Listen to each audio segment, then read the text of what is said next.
top the heap. The heap, by the way, what's a heap? A pile of rubbish. Only gets you to the peak of poop.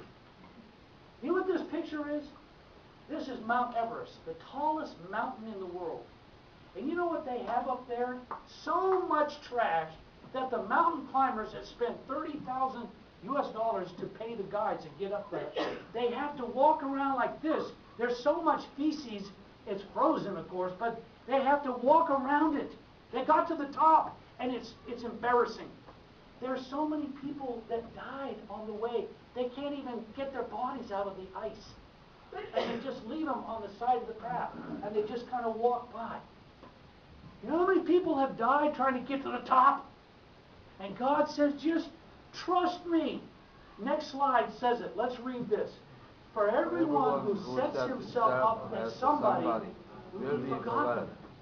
But the man who makes himself nobody will be remembered. You know the opening verse in the beginning? It says, Cornelius. It's in your bulletin.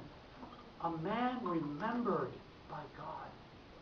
Blessed of God for 2,000 years, we've been talking about Cornelius, the great man of the Roman Empire who really was more important than the Caesar.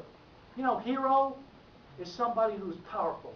Zero is somebody that's nobody. How about Nero, the Caesar that thought he was somebody, who thought he was a hero that really was a zero? So I'll just leave that with you for that. Here we have, God arranged for Peter to come to Cornelius and preach the gospel, and Cornelius was remembered by God. Whatever you're praying for, in closing, I really mean I'm closing now. A couple more. Whatever you're praying, don't stop praying.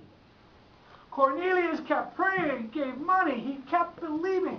He knew about Saturn and Jupiter and all the gods of Rome, but that didn't save him. He knew it. Have to give money every year and sacrifice up on the temples. And that didn't give him peace. And God remembered his prayers. Whatever you're agonizing over, you're praying about it. Just keep praying. God remembered him. And we know in the history, how about God remembered Noah? He was desperate for him. The place was going out of control. The people were giving and taking of marriages. There was no purity and holiness. And he saw God. He said, please, God. And the animals, save the animals. They're doing things to the animals. It's horrible, terrible.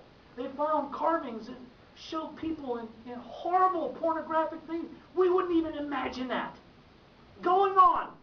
And God remembered Noah. And he remembered that to pass over the earth, and the water subsided, and God saved even the animals.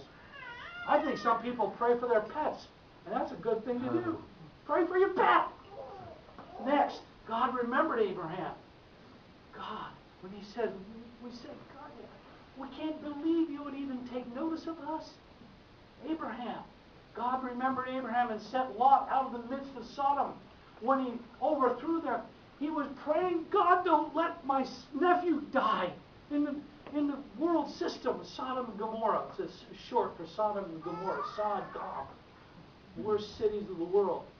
And all of a sudden it was coming and destruction, and somehow God got Lot out of the city. Pray for your loved ones that seem, they're so vexed. They're so messed up in the world system. Pray for them. God will get them out. God remembered Abraham. Your prayers are not forgotten, Cornelius. Next, God remembered Rachel. Why? Because she wanted a son. She begged God. And there Jacob was, growing older. They were separated, and God said, I will remember you. And who did she have for a son that changed history? Joseph. And also, the beautiful son that came, a brother after him. What was his name, Lance? Joseph's younger brother. And we'll remember it just a second. The last son of the 12 tribes. Oh, Benjamin? Benjamin, thank you. Can't forget Benjamin. And Benjamin Turkey, my dear friend in Israel. So, it's amazing who God remembers. Next week, I'm going to have an amazing message on Lydia.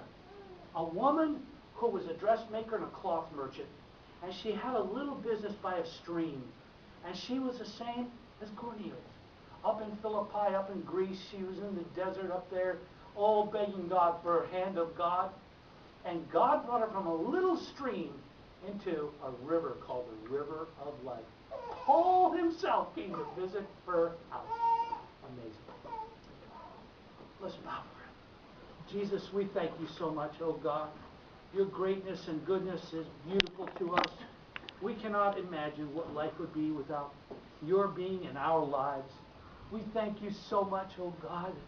The testimony of the book of Acts is giving everybody hope. Just an open heart. Cornelius had a hope in this. He could have gone the way of the world, but he was open to you, God. And you used this amazing story for 2,000 years to change history. In Jesus Christ's name, we thank you. Amen. Okay. Praise to you.